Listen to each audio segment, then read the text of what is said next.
ay tumayo. Ang sabi po doon sa Matthew 25, dito may tutulad ang pagpasok sa kaharian ng Diyos. May 10 dalaga na lumabas upang sumalubong sa lalaking ikakasal. Bawat isa may dalang ilawan. Ang 5 sa kanila ay hangal at ang 5 ay matalino. Ang mga hangal ay nagdala ng kanilang mga ilawan, ngunit hindi nagbaon ng langis. Subalit ang matatalino nagdala ng langis, bukod pa sa mga nasa kanilang ilawan. Nabalam ng dating ang lalaking ikakasal, kaya't inantok silang lahat at nakatulog. Ngunit ng hating gabi na ay may sumigaw, narito na ang lalaking ikakasal, salubungin ninyo. Agad na nagbangon ng 10 dalaga at inayos ang kanilang ilawan. Sinabi ng mga hangal sa matatalino, bigyan naman ninyo kami ng kaunting langis. Aandap-andap na ang aming mga ilawan eh.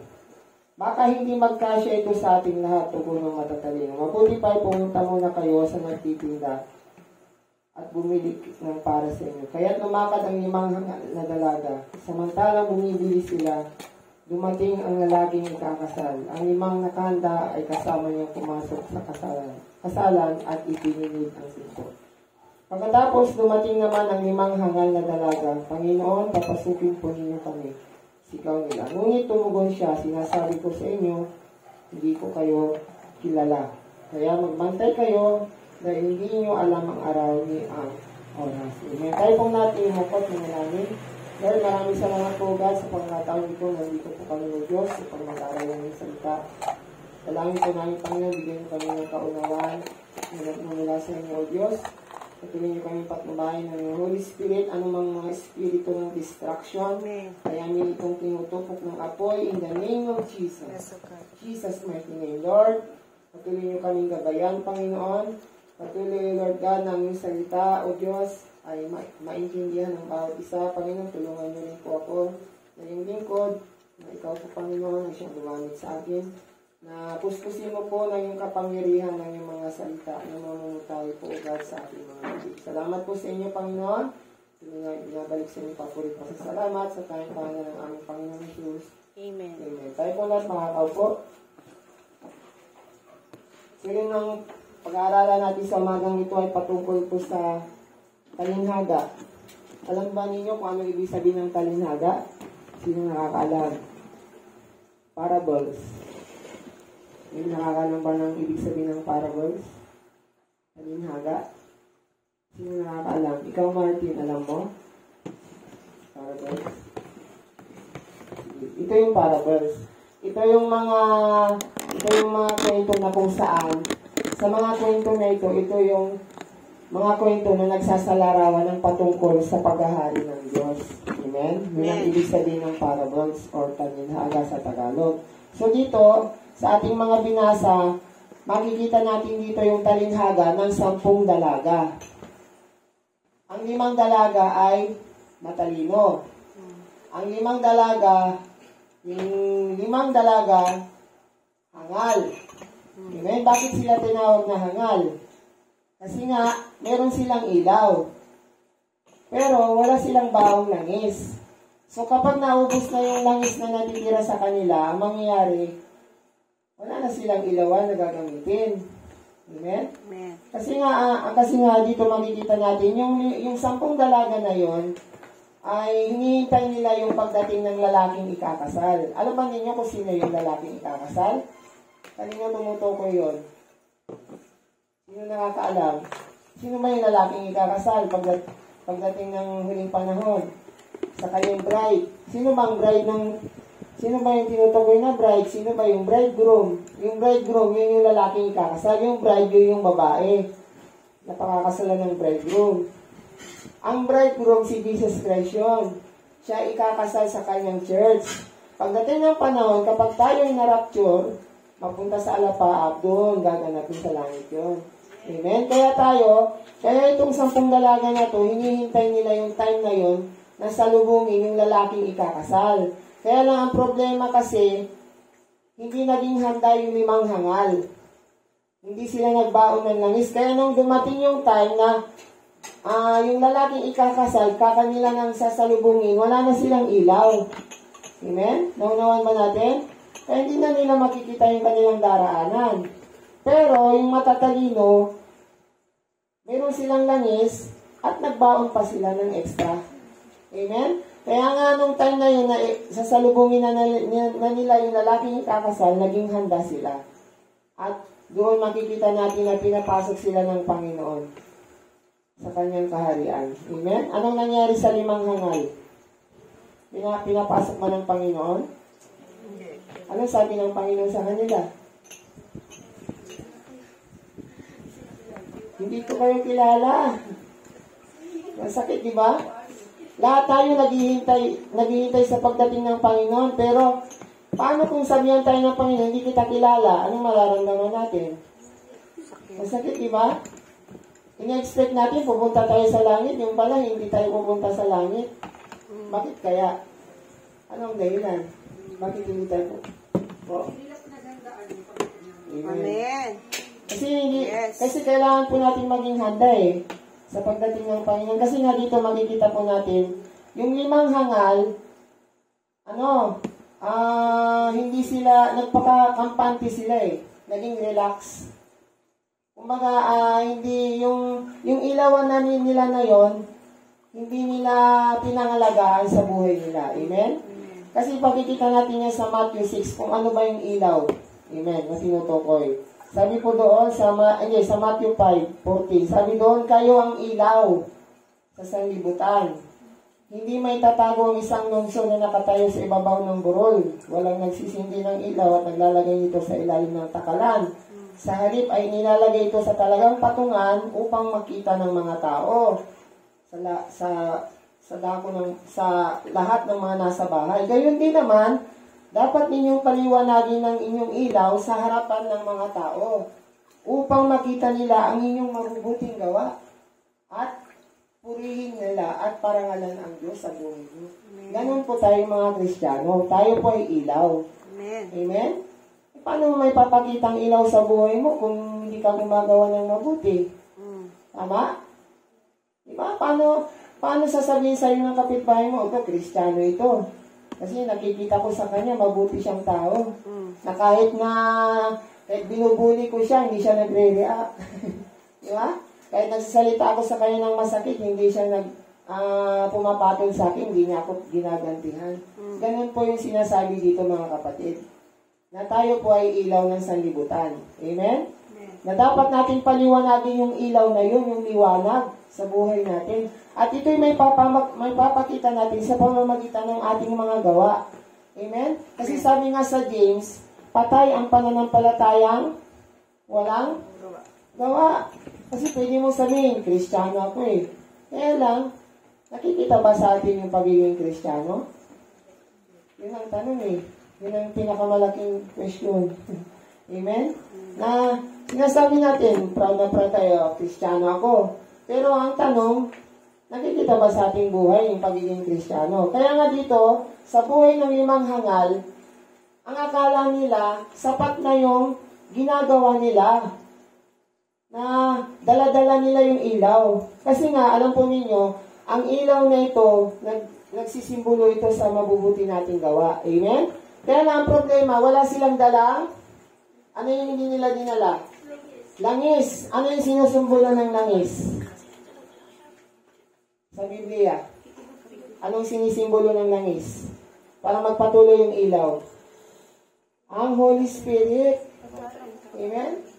Kaya nga, di ba, pag nag-aanoy ka ng tao, may langis, kasi nagsisimbolize yun sa Holy Spirit. Ngayon, kung ikaw, bilang Kristiyano, patuloy kang gawa ng gawa, pero hindi mo kasama ang Holy Spirit sa buhay mo, sa palagay mo ba, mayroong kakahantungan yung ginagawa mo sa buhay mo? Wala. Kasi, alam nyo bakit? Kung ang Holy Spirit hindi nagniningas sa buhay mo, darating yung time sa buhay mo mapapagod ka. Amen? Yung lahat ng ginagawa mo para sa Panginoon, magiging routinary na lang yan. Kumbaga parang obligasyon na lang. Kasi wala doon yung Holy Spirit Wala yung pagkilos. Di ba ninyo napapansin yon?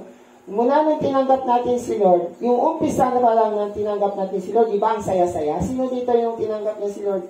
Grabe ang saya-saya. Amen. Lahat tayo ganon, kahit ako. Pero habang tumatagal ang panahon, doon natetest kung hanggang saan ang ang kahihinat na ng pananampalataya. Kasi habang tumatagal tayo sa pananampalataya, doon natin napapansin, unti-unti nang namamatay yung ilaw sa buhay natin. Amen? Amen? Amen. Diba? Naranasan natin yun. Minsan, yung may mga time na parang wala tayong gana, parang ayaw na natin. Kumbaga, yung pagpunta natin sa church, parang ano na lang, obligasyon. Para masabi ng iba, nag-church yan.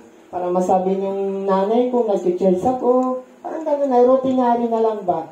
Pero yung ningas ng Holy Spirit, wala na. Kasi pag may ningas ang Holy Spirit sa'yo, excited ka. Tama ba? Amen.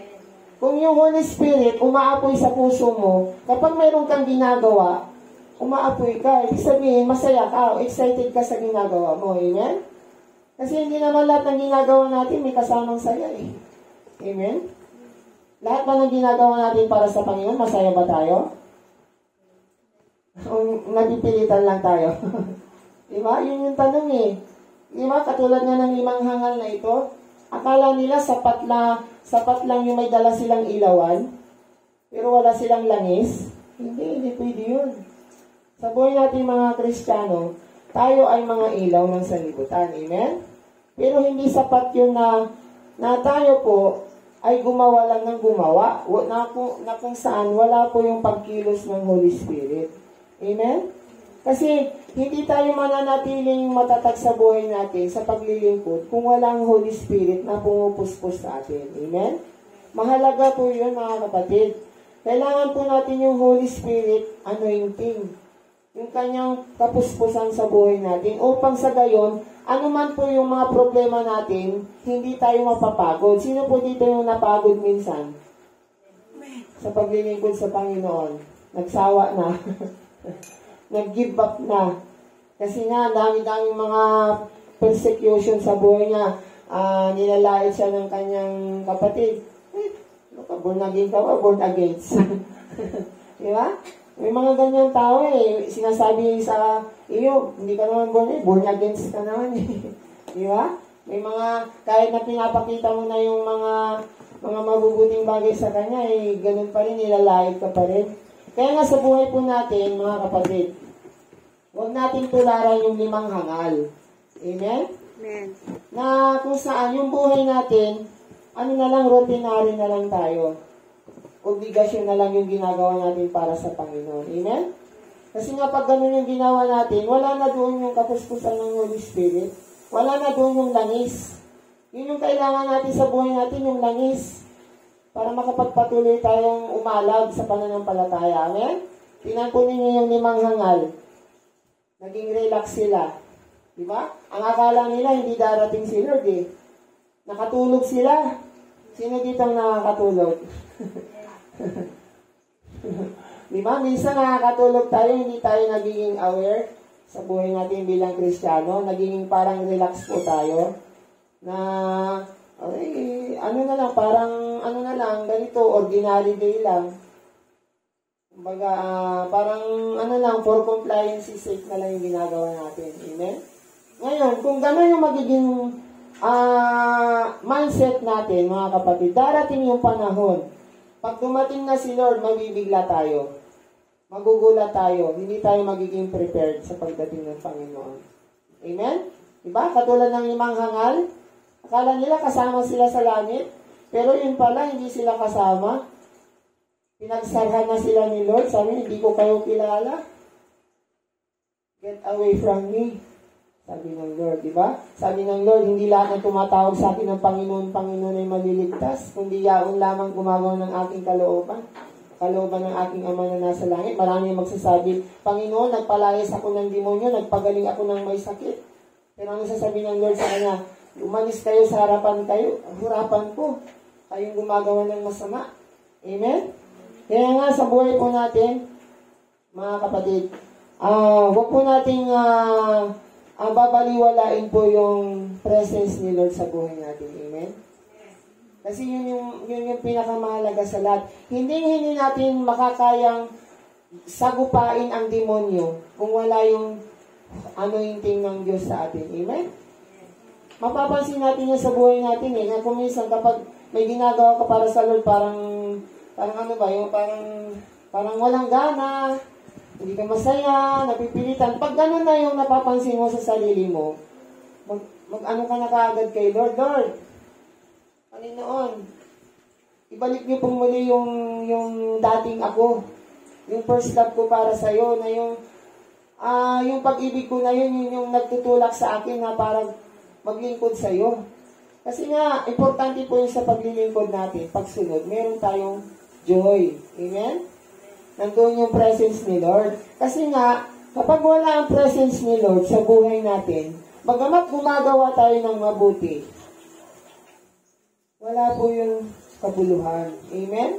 Kasi nga katulad na nga na itong 5 hangal na dalaga, bagamat meron silang ilaw, hindi sila nagbaon ng langis. Amen? Katulad yan sa isang Kristiyano, na gawa lang ng gawa. Gawa lang ng gawa. Sige lang, church, every Sunday, magtugtog, magsunglit. Pero hindi niya na binibigyan ng pansin yung focus niya dapat pala kay Lord. Pina-priority niya si Lord sa buhay niya. Amen. Upang patuloy po yung kapuspusan, yung anointing ng Lord na nasa kanya. Amen? Upang sa gayon, pagdating ng panahon, kapag dumating na si Lord, magiging ready na po tayo. Amen? Sino po dito ang gusto makapasok sa langit? Amen. Lahat po tayo gusto natin makapasok sa langit. Amen. So, sino dapat ang tutularan natin base dito sa binasa natin?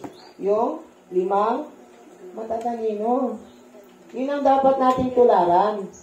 Amen. Na yung mga 5 matatalino na yon, hindi lang sila nagdalaw ng ilawan na nagsisilbing liwanag sa kanilang daraanan, kundi nagbaon sila ng langis.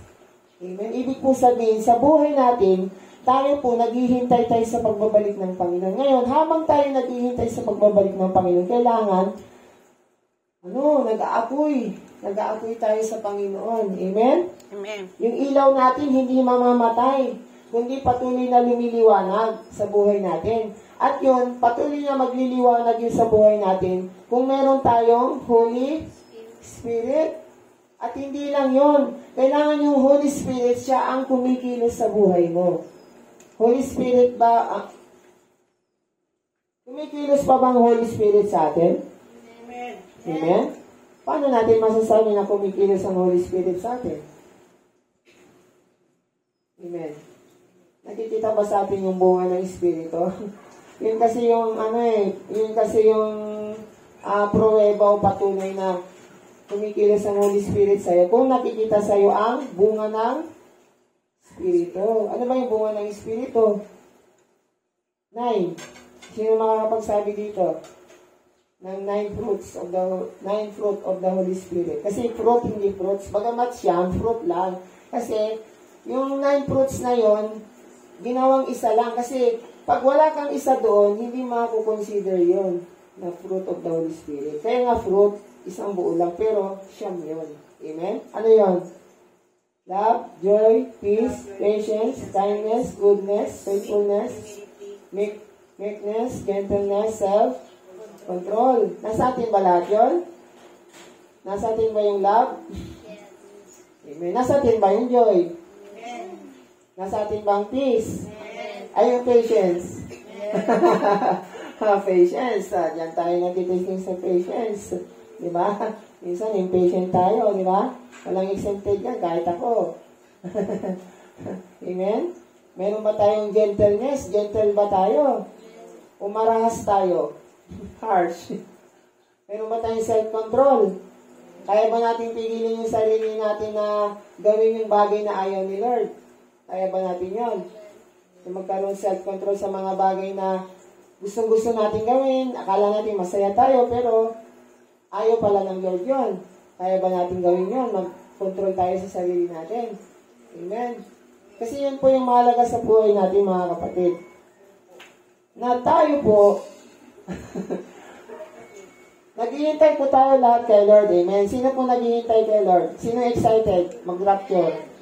Alam po ninyo ako, excited ako mag-rapture na eh. Kasi iniisip ko, hindi na ako abuti ng kamatayang physical. Alam ko, mararapture ako buhay. Hindi ako mararapture na gagaling pa ako sa sementeryo. Kasi ang unang bubuhay yung mga Kristiyano sa rapture, tapos susunod tayo yung mga buhay doon pupunta sa alapaap. Amen? Amen. Kaya nga sa buhay po natin, mga kapatid, maging katulad po tayo ng matalino. Amen? Na tayo maging ilaw ng sanlibutan. At may papakita natin itong ilaw na to sa pamamagitan ng mabubuting gawa. Amen?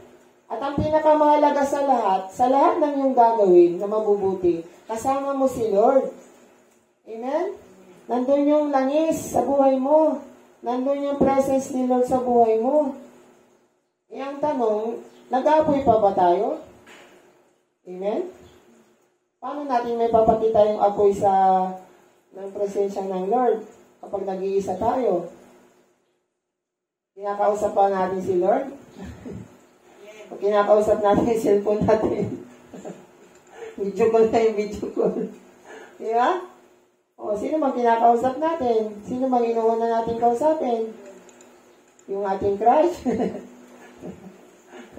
Di ba? Si Martin, tawa ng tawa, parang o, di ba? Sino ang kinakausap natin? Si Lord ba? Yung crush natin? Si Lord, di ba? Doon kasi, hindi mo pwedeng panatilihin yung apoy ng Holy Spirit sa'yo kung hindi mo patuloy din kinakausap si Lord. Kasi si Lord yung magbibigay ng kapuspusan sa'yo eh. Paano mo maasa ng kapuspusan ni Lord kung hindi mo naman siya kinakausap? Kung hindi mo naman siya inahayang kumausap sa'yo sa pamamagitan ng Biblia? Kasi ang prayer, yan yung pakikipag-usap sa Diyos. Ngayon, kung gusto mong marinig ang boses ng Diyos, magbabasa ka ng Biblia. Amen? At kailangan mo siyang bigyan ng parangal, sambahin mo siya sa Espiritu at sa katotohanan. Yun yung magiging daan upang pagdating ng panahon, anumang oras na dumating si Lord, hindi tayo magugulat. Kasi ini-expect natin yun eh. Amen? At nagiging ready po tayo sa pagbabalik ng Lord. Amen? Ready po ba tayo sa pagdating ng Panginoon? Amen. Ready po tayo lahat. Amen? Amen. Kapag dumating na si Lord mamayang gabi, ready na po ba tayo? Amen. Amen. Excited ba tayo? Amen. Diba? Dapat maging excited tayo kasi alam niyo pagdating sa langit, wala nang problema. Yung katawan mo na dati, nagkakasakit, hindi na yung magkakasakit kasi papalitan na yung glorified body. Laman na kung saan hindi na ito mabubulok, hindi na ito mamamatay. Amen? Dapat na yun po yung maging focus po natin, yung pangkabilang buhay sa langit. Amen? Kasi po yung mga bagay dito sa mundo, mawawala lahat yan eh. Amen? Pagpukusan mo man ang pagpukusan yung mga bagay dito sa mundo, hindi mo naman yan madadala sa kabilang buhay. So anong mas mahalaga? Amen? Yung physical ba? Material? O yung spiritual? Spiritual, amen. Kasi ang spiritual, pang walang hanggan yun eh. Na alam mo, secured ka sa Panginoon. Ano man yung mangyari dito sa mundo, alam mo na pagdating ng panahon, makakapasok ka sa langit. Amen? Amen? Diba? Alam ba natin kung anong itsura ng langit? Hindi. Alam niyo ang langit, maraming ano yan. Maraming mansion yan. Niready yan ni Lord para sa bawat isa sa atin. At ang dadaanan natin, ginto. Oh, sinong gusto ng ginto? Yung ginto, na gustong-gusto natin ditong hukayin, doon sa langit, dami yan. Apakan mo na yung ginto. Amen? Kapag ikaw, totoo ka na ng palataya sa Panginoon, nagpatuloy ka sa Kanya, na lagi kang handa, na lagi nandun yung apoy sa puso mo, sa paglilingkod sa Panginoon, sa paggawa mo ng mabuti, kasama mo si Lord. Amen? Amen. Doon mo masisiguro na kahit na may dumating na problema sa'yo, hindi ka magigiba. Hindi ka matitinag, hindi ka matatalo. Kasi nandun yung presence ni Lord sa buhay mo. Yun yung magpapalakas sa'yo. Amen? Amen. Hindi yung talino mo magpapalakas sa'yo. Akala mo, valedictorian ka, summa cum laude ka, magna cum laude ka. Yan yung magpapalakas sa'yo sa pakikipagdigma sa kaaway, si Satanas. Hindi. Kahit na sinabi mo pang graduate ka ng Bible School, seminary, doctorate, masteral, Bachelor of Theology, Kung hindi ka naman, wala naman sa iyong kapuspusan ni Lord, matatalo mo ba ang kaaway? Magiging matatag ka ba sa problema mo? Kapag wala doon yung kapuspusan ng Lord sa iyo, yung Holy Spirit, hindi. Yung kapuspusan lang ng Holy Spirit, yung langis, na nandyan sa iyo, ang Holy Spirit, yun yung magpapalakas sa iyo. Amen? Kaya napakahalaga po mga kapatid, sa buhay po natin, lagi nating tingnan yung sarili natin. Nasa tama pa ba ako? Mahalaga po yun eh. Kasi wag na po natin fokusan yung iba. Amen? Fokusan natin yung sarili natin. Kasi, sabi nga ng salita ng Diyos, bakit mo nakikita yung puwing ng kapwa mo, yung sarili mong puwing, hindi mo makita, na ang laki-laki na. Tumatakip na sa mata mo. Di ba? Tingnan mo muna yung sarili mo. Ipaayos mo muna sa Diyos yung buhay mo. Amen? Kasi mahalaga yun eh. Kahit kasi maging maayos yung buhay ng tao na yun, kung ikaw, hindi mo naman inaayos yung sarili mo, wala rin yun. Amen? Diba?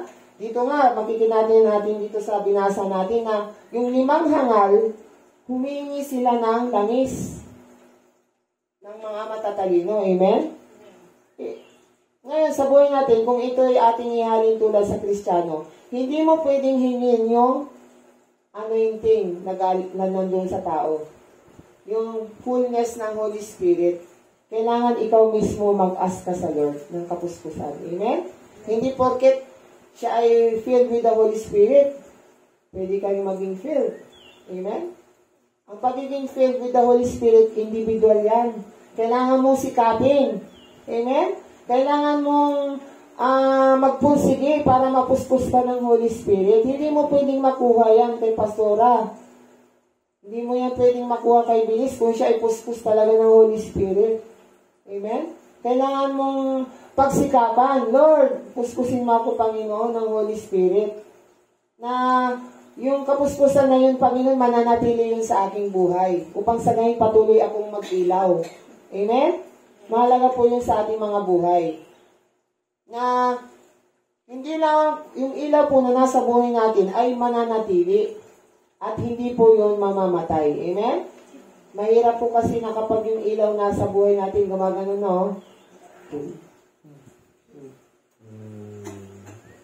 Patay na. Amen? Kaya nga, sa buhay po natin, mga biglang mga anak ng Diyos, mga lingkod ng Panginoon, tayo po ay patuloy mag-focus kay Lord. Amen? Patuloy nating hilingin sa Panginoon, Lord, saliksikin mo po, Panginoon, yung puso ko, Panginoon, yung mga bagay po, Lord God, na nagagawa ko na laban sa iyo, Panginoon. Lord, sinusubo ko po lahat yun sa iyo. Amen? Mahalaga po yun sa buhay po natin, mga kapatid. Upang sabihin, mawalan, yung mga hadlang na yun, mawala. At maranasan natin yung kapuspusan ng Panginoon. Amen? Kasi nga, kapag hindi natin ginawa yun, mga kapatid, darating yung time, pag dumating na si Lord, hindi tayo magiging handa. Ang pagdating ng Panginoon, sabi ng salita ng Diyos, parang magnanakaw. Amen? Nabasa ba ninyo yun? Pag dumating si Lord, para siyang magnanakaw. Paano ba magnakaw ang isang tao? Hindi na papala. Meron ba sabi na Hoy! Mamayang gabi, 7:30 p.m., magnanakaw ako sa bahay nyo. Hindi ganon. Ang magnanakaw, dumarating yan sa oras na hindi mo inaasahan, hindi mo ini-expect. Ganon dumating si Lord. Si Lord, darating siya sa time na hindi mo ini-expect. Relax, sige lang. Hindi pa na dumarating si Lord. Gawin ko pa yung gusto ko. Masaya mo dito eh. Sige lang. Tuloy lang. Christian naman ako eh. Once saved, always saved naman ako eh. Diba? Diba? Inabuso natin yung grasya ng Lord. Naligtas tayo sa pamamagitan ng habag at biyaya, pero ina-abuse natin yun. Amen? Hindi natin kasi nakikita yung hirap na nangyari kay Jesus. Pero pag yun, lagi mo yung nararamdaman yung hirap na, may isip mo, ganun kahalaga pala yung grasya ni Lord. Kaya hindi natin yung sasayangin sa buhay natin. Amen?